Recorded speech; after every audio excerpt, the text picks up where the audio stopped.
한양 북촌 끝자락에는 혼을 그리는 사내라 불린 화공 유정이 살았다.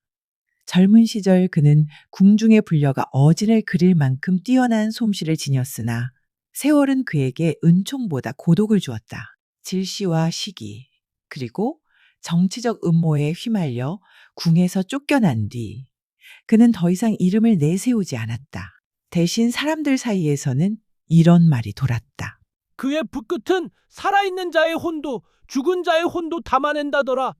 유정의 화실은 비탈진 골목 끝에 초라한 초가였다. 낡은 문턱엔 잉크와 피가 섞인 듯한 냄새가 배어 있었고 벽에는 수십 점의 초상화가 걸려 있었다. 어느 얼굴은 웃고 어느 얼굴은 울며 또 어느 얼굴은 보는 이의 눈동자를 따라왔다. 그 방 안에선 밤낮을 가리지 않고 붓끝이 종이를 긋는 소리가 들렸다. 마을 사람들은 그 소리를 들으면 부엌의 등잔불을 꺼버렸다.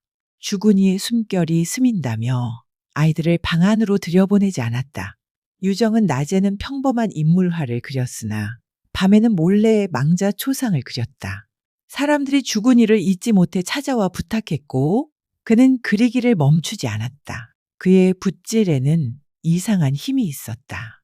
그림을 완성하면 종이 속 인물의 눈빛이 살아나고 숨이 닿을 듯 생생해졌다. 그는 알았다. 이건 단순한 그림이 아니라 호명이었다. 죽은 자를 불러내는 일. 그는 그것이 죄인지 예술인지 구분할 수 없었다. 그러던 어느 늦겨울 저녁 눈보라가 그친 뒤 문 두드리는 소리가 들렸다. 이 시간에 손님이라니? 문을 열자 초라한 여인이 서 있었다. 얼굴은 흑빛이었고 손에는 낡은 보자기를 꼭 쥐고 있었다. 혹시 화공 유정 어르신이시옵니까? 그렇소만 이 밤중에 무슨 일인지. 죽은 남편의 초상을 부탁드리러 왔습니다. 그녀의 목소리는 마른 나뭇가지처럼 떨리고 있었다. 보자기를 풀자 오래된 남색 두루마기 한 벌과 함께 한 줌의 머리카락이 드러났다. 남편이 병을 얻어 갑자기 세상을 떴습니다. 장사도 제대로 치르지 못해 그저 이 머리카락이라도 남았으니 그 얼굴을 그려주십시오. 살아서 보지 못한 그 웃음을 마지막으로 보고 싶습니다. 유정은 말없이 머리카락을 집어들었다. 묘하게 차가운 감촉이었다. 죽은 지 오래되지 않았군. 머리카락 끝에는 아직도 미세한 냄새가 배어 있었다. 피인지 향인지 구분되지 않는 냄새였다. 며칠 뒤 오시오. 이 머리카락이 말해주는 대로 그려보리다. 그 말에 여인은 고개를 깊이 숙였다. 그러나 고개를 드는 순간 눈빛에 묘한 빛이 스쳤다. 그것은 슬픔의 빛이라기보다 오래 묻어둔 무언가의 갈망처럼 보였다. 그녀가 떠난 뒤 유정은 등잔불을 켰다. 방 안은 달빛과 불빛이 뒤섞여 희미하게 흔들렸다. 벽에 걸린 미완의 초상들이 한꺼번에 그를 바라보는 듯 했고 그림 속 눈동자들은 살아있는 사람처럼 반짝였다. 그는 깊은 숨을 들이켰다. 자, 시작해보자. 그는 먹을 갈고 붓끝에 그 머리카락을 한 올 섞었다. 붓이 종이에 닿는 순간 마치 바람이 멎었다. 붓끝은 부드러웠고 먹은 이상하게도 맑은 붉은 빛을 띠었다. 그는 세밀하게 이목구비를 그려나갔다. 턱선은 단단하고 눈은 길며 입가에는 약한 주름이 스쳐 있었다. 마치 살아있는 사람의 숨결이 그 종이 위에서 피어나는 듯했다. 새벽이 되어 그림이 거의 완성될 무렵 바깥에서 천둥이 울렸다. 비는 내리지 않았는데 번개가 창문을 스쳤다. 유정이 깜짝 놀라 손을 떼자 붓끝이 종이에 작은 핏방울을 떨어뜨렸다. 그 붉은 점은 그대로 남자의 입가에 닿았다. 그 순간 종이 위의 얼굴이 미세하게 떨렸다. 그날 밤 유정은 잠들지 못했다. 초상화는 거의 완성되었지만 어쩐지 마음이 무거웠다. 그는 등불을 끄고 누웠다가 불현듯 꿈을 꾸었다. 꿈속에서 그는 자신이 그린 초상 앞에 서 있었다. 남자의 눈꺼풀이 천천히 움직이더니 이내 눈을 떴다. 창백한 얼굴이 미소를 지으며 입을 열었다. 그림을 다 그렸느냐? 그 말이 끝나기도 전에 방 안에 등잔불이 꺼지고 바람이 휩쓸며 종이가 날아올랐다. 깨어난 새벽, 유정은 식은땀에 젖은 채 앉아 있었다. 벽에 걸린 초상화를 바라보았다. 그림 속 남자의 입가에는 분명히 존재하지 않던 희미한 미소가 떠올라 있었다. 다음 날 새벽, 유정은 방 안에 들이운 기묘한 정적을 느꼈다. 닭이 울기 전의 새벽은 언제나 고요했지만 그날은 달랐다. 공기 속이 눅진하게 눌려 있었고 벽에 걸린 초상화가 달빛을 받아 희미하게 흔들렸다. 그림 속 남자의 눈동자에 맺힌 빛이 살아있는 눈처럼 반짝였다. 그는 등잔불을 켜려다 잠시 손을 멈췄다. 바람이 스치지도 않았는데 종이 끝자락이 파르르 떨렸다. 착각이겠지? 스스로 중얼거리며 붓을 들었으나 손끝이 차갑게 굳어 움직이지 않았다. 마치 눈에 보이지 않는 무언가가 손목을 잡아 끄는 듯했다. 유정은 손을 털고 일어나 문을 열었다. 새벽 안개가 골목길을 뒤덮고 있었다. 멀리서 닭이 우는 소리가 들릴 때까지 그는 한참 문 앞에 서 있었다. 이틀 뒤 초상화를 찾으러 그 여인이 다시 왔다.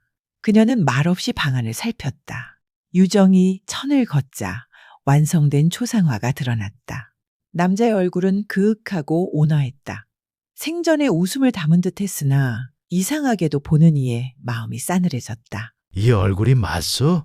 유정의 물음에 여인은 숨을 고르듯 미세하게 떨며 고개를 끄덕였다. 그렇습니다. 이 얼굴이 틀림없습니다. 그녀는 그림을 한참 바라보다가 눈시울을 붉혔다. 그러나 그 눈물은 슬픔보다 안도에 가까워 보였다. 정말 감사합니다. 이 은혜를 어찌 갚아야 할지. 갚지 않으셔도 돼요.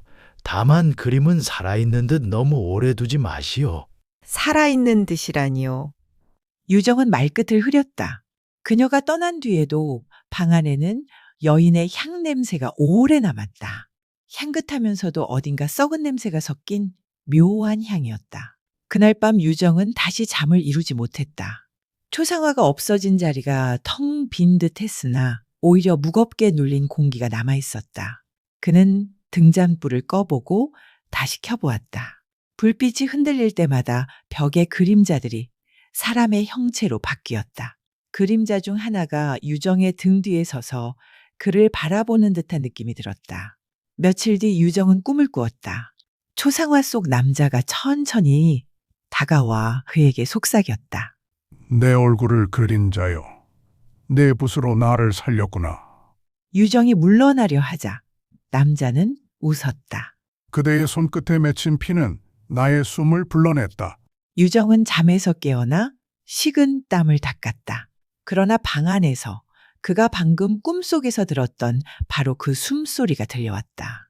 규칙적이면서도 낮고 긴 숨결이었다. 그는 소리를 쫓아 고개를 돌렸다.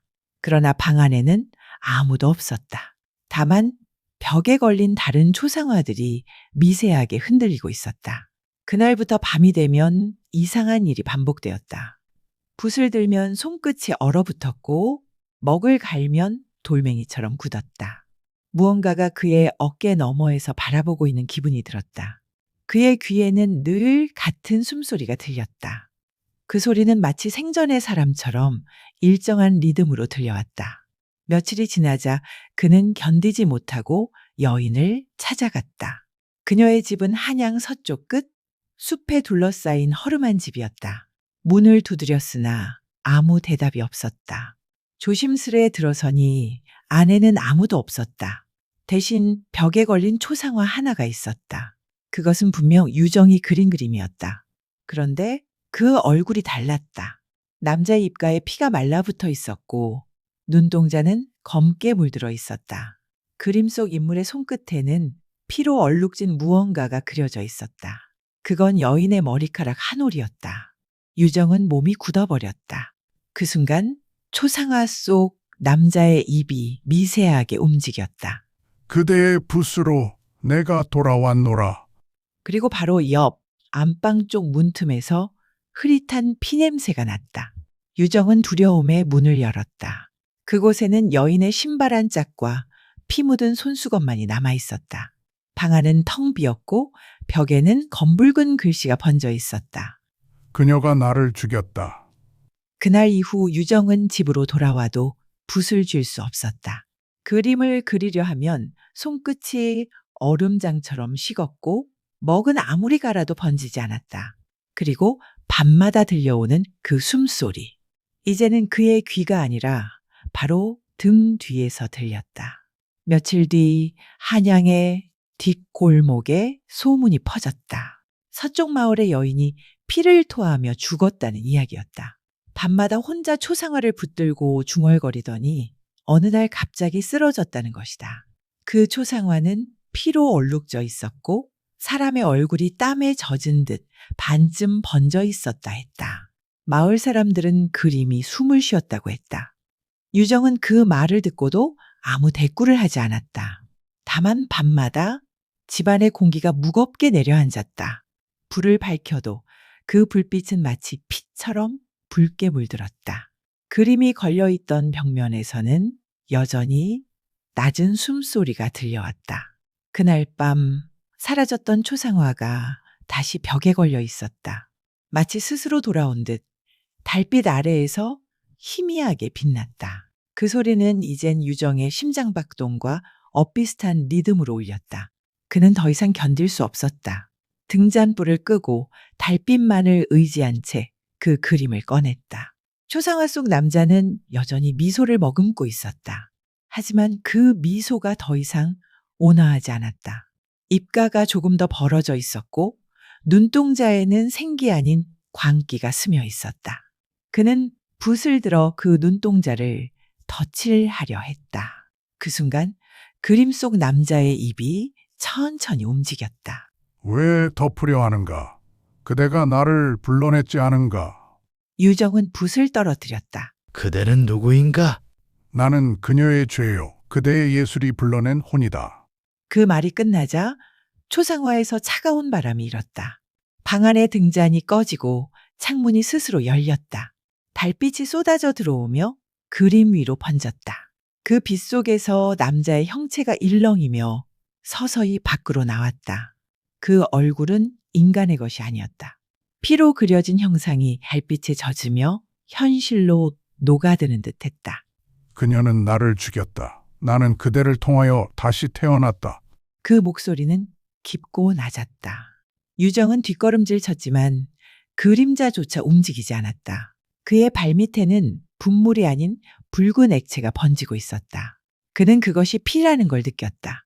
남자의 그림자는 천천히 허공에 떠올랐다. 이윽고 손을 들어 허공에 보이지 않는 무언가를 쥐듯했다. 그 순간 방 한가운데 놓인 먹그릇이 저절로 깨졌다. 깨진 조각에서 붉은 빛이 번지더니 남자의 형체는 사라졌다. 대신 벽에 걸린 초상화 속 입가의 미소가 완전히 사라져 있었다.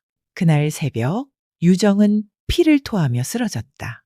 이웃들이 들이닥쳤을 때 방 안에는 불이 꺼져 있었고 벽에는 오직 하나의 초상화만이 남아 있었다. 그것은 남자의 것도 여인의 것도 아닌 유정 자신의 얼굴이었다.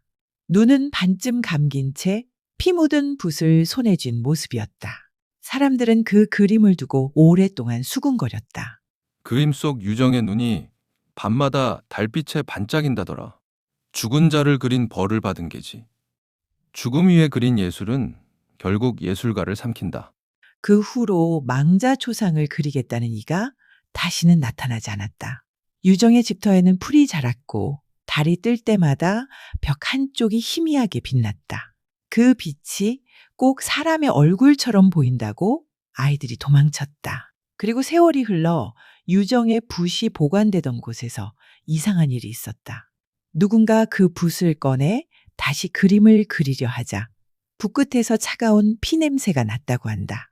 이후로 그 붓은 아무리 씻어도 먹이 들지 않았다고 했다. 사람들은 그 붓을 혼의 붓이라 부르며 절벽 밑에 묻었다. 달빛이 밝은 밤이면 그 절벽 아래서 가느다란 붓소리가 들린다 한다. 그것은 살아있는 자의 손놀림이 아니라 죽은 자의 혼이 아직도 무언가를 그리려는 소리였다. 시청해 주셔서 감사합니다.